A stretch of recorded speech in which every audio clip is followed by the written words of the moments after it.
Muchísimas gracias por continuar en sintonía en esta emisión, la de 1 a 3 en la octava noticias. Como ya le adelantábamos en bloques anteriores, hay una tensión entre China y los Estados Unidos por esta amenaza de prohibición de vuelos. Hay algunas fronteras que continúan parcialmente cerradas y bueno, es un panorama complejo en general para el comercio con la reducción de movilidad en todo el mundo.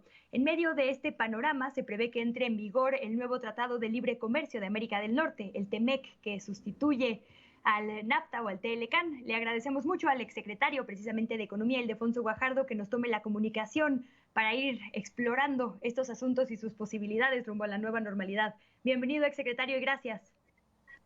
Muchas gracias por la invitación, Luisa. Tus órdenes aquí ahora transmitiendo desde la Ciudad de México por algunos temas de trabajo que tuve que venir. Pues qué bueno que podemos aprovechar la comunicación. Muchas gracias, exsecretario. Preguntarle primero por este panorama complicado para el comercio en general y por un punto específico que incluye ya el TEMEC, que es el e-commerce o el comercio electrónico. ¿Cómo cambia esto la jugada económica para nuestro país con la entrada en vigor del nuevo tratado? Mira, yo te diría que sin duda fue una alineación correcta de la estrategia país, continuada con la administración del presidente López Obrador, de mantener en vigor el Tratado de Libre Comercio, renovarlo y activarlo a partir de este año en el nuevo TEMEC, porque ahí mismo aprovechamos para modernizarlo. Recuérdate que el primer acuerdo no tenía un capítulo de comercio electrónico, no existía básicamente las ventas en línea, no estábamos en 1994 con la modernidad que estamos ahora. La ventaja es que este nuevo marco da claras reglas del juego para facilitar lo que será la nueva tendencia en materia de comercio electrónico. Pero adicionalmente se adelanta en los tiempos a esta nueva reingeniería que el COVID está imponiendo, que es repensar las cadenas de valor, yendo a la fortaleza de la resiliencia como un mecanismo de respaldo frente a nuevos retos. En ese sentido, yo creo que el TEMEC nos va a dar la oportunidad de atraer a México inversiones importantes. Lo he dicho en otros foros, esto implica un gran esfuerzo de México para ser un destino confiable, con medidas seguras y con Estado de Derecho para las nuevas inversiones. Eso va a ser fundamental, porque los inversionistas globales que decían traer sus inversiones a México para vender al mercado más grande del mundo, tienen que tener la seguridad de que aquí sus inversiones contarán con reglas de juego parejos y totalmente ajustadas a la legalidad. ¿De qué sectores estamos hablando que se podrían potenciar ahora que entre en vigor este TEMEC? Y preguntarle también, insistir un poco en el asunto del e-commerce. ¿Estas reglas claras incluirían, por ejemplo, impuestos para estas grandes empresas? Sabemos que son las ganadoras de esta época de pandemia y pues están haciendo millonarios en Estados Unidos. ¿Nos tocaría una parte en nuestro país o cómo funciona exactamente? Mira, la venta de artículos por e-commerce, sobre todo con las bases de almacenes locales, no están exceptuadas en el pago del impuesto al valor agregado ni de ninguna manera. Lo que probablemente no contribuyen, si son a través de esquemas distributivos de productos hechos en otras naciones, sea el impuesto sobre la renta, pero eso dependerá mucho de la base o la planta de procesamiento e industrialización. Ahora, lo que sí nos va a beneficiar es que había cadenas de valor que se habían ido de América del Norte desde los 80s. Por ejemplo, toda la industria plástica, todo el elemento que intervenía en la industria automotriz proveniente de la inyección de plásticos, se había quedado en Asia. Y hoy estoy escuchando inversionistas interesados en venir a poner plantas en plásticos de nueva generación especializados de alta resistencia que vendrían a dar una nueva cadena de valor a México y América del Norte. Estoy escuchando temas en la industria electrónica que se había concentrado fundamentalmente desde que Estados Unidos dio una política industrial distinta en los 80s. Eso sin duda nos favorecerá. Ahora, hay que estar también conscientes de que este no será una varita mágica que nos cambiará la circunstancia tan difícil que enfrentamos hoy. Nos da las bases para una recuperación certera si sabemos aprovecharla. Usted trabajó muy de cerca con el equipo del presidente Donald Trump, ha estado bastante activo y diría yo bastante enojado últimamente. Esta mañana amenazó con suspender la movilidad hacia China. ¿Ese tipo de acciones o de aislamiento estadounidense podrían beneficiar precisamente a México? ¿Podría ser que también atraigamos ciertos mercados o países para comerciar con la actitud del presidente Trump? Mira, un tema que ha sido un tema latente, independientemente de que ahora el presidente esté bajo una presión tremenda por los problemas de protestas que están sucediendo por el tema muy, muy real de discriminación. Pero este tema ha sido un tema de que si México va a traer lo que se salga de China. Sin duda estamos posicionados, pero yo siempre comento en mis conferencias de que no le apostemos a la desgracia de una relación entre países para beneficiarnos de ella, porque en el largo plazo, cuando el mundo es inestable, todos perdemos. O sea, si China y Estados Unidos escalan su confrontación, no hay manera, aunque México se beneficie transitoriamente de inversiones que van a llegar aquí, que seguramente va a ser una realidad, no le apostemos a esos deterioros porque en el largo plazo, al fin del día, nos terminará afectando a toda la comunidad global. O sea, no está el mundo en este momento de fragilidad para seguir entrando en disrupciones.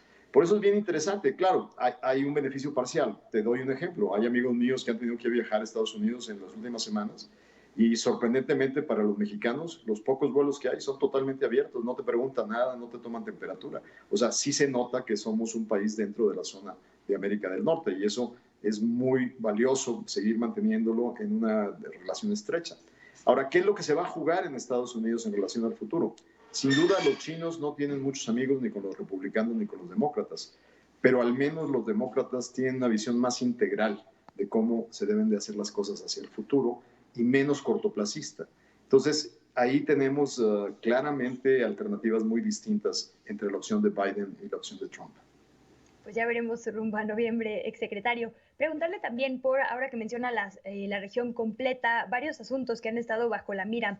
El tema de los salarios, ¿vamos a ver alguna modificación drástica una vez que entre en vigor este TEMEC? Ya la empezamos a ver, no va a ser tan grande. Y el tema de las energías limpias, también ha estado bajo la lupa este asunto por o el freno que sigue en disputa legal de ciertas pruebas preoperativas en algunas compañías. Muchas de ellas venían de Canadá y de los Estados Unidos. ¿Esto también podría estar tambaleando debido a estas nuevas reglas o cuál es su opinión al respecto? Bueno, primero decirte que el tema de energías alternativas es un tema que con o sin reinicio del Tratado de Libre Comercio, claramente ya está un proceso de análisis de disputas de las empresas afectadas, pero pueden ellos utilizar, por ejemplo, el Tratado del Pacífico. Canadá es socio del TPP y en el TPP hay sin duda compromisos de carácter internacional que tenemos que salvaguardar. O sea, no podemos simplemente de un día para otro cambiar las reglas del juego. He escuchado algunas opiniones de que no, de que lo que pasa es que eran contratos leoninos. Bueno, si hay un elemento de demostración de que hubo una aplicación incorrecta de la ley, pues sin duda tenemos los argumentos para romper esos contratos, pero si no tenemos la contundencia legal para romper esos contratos y no podemos soportar con hechos de que esos contratos no son en condiciones justas de mercado, entonces sí nos estamos en un problema porque nos puede salir más caro el caldo que las albóndigas. Y lo que te quiero decir es que no necesita estar en operación el TEMEC para ponernos en una posición de controversia por derechos de inversionistas. Nos pueden llevar socios del TPP o socios del tratado con Europa. Déjeme retomar esto último y justo lo suma a la pregunta de los salarios porque nos quedan un par de minutitos, exsecretario, de sí. las condiciones justas. Una de las críticas que se ha hecho post-Telecan es que, creció la desigualdad en nuestro país porque era muy difícil competir en ciertos sectores con los países del norte. ¿El TEMEC tiene suficientes candados? ¿Podemos estar seguros de que no habrá un problema, digamos, de desigualdad mayor una vez que entre en vigor?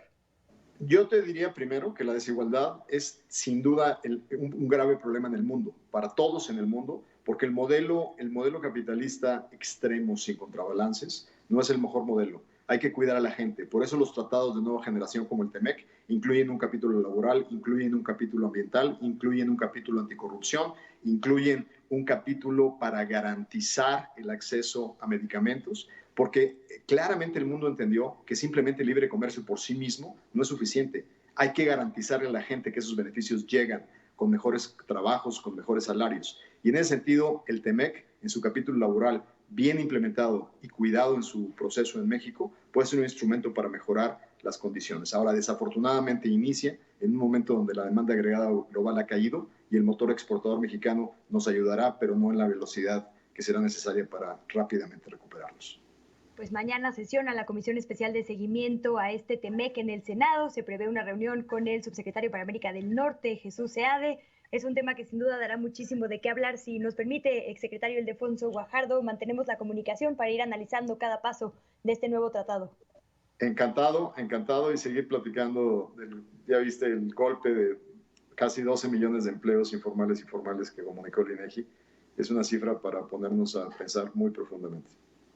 Pues ya veremos también si el tratado ayuda en este sentido. Le agradecemos muchísimo, exsecretario, y tenemos pendiente ese tema entonces para una futura reunión o conferencia virtual.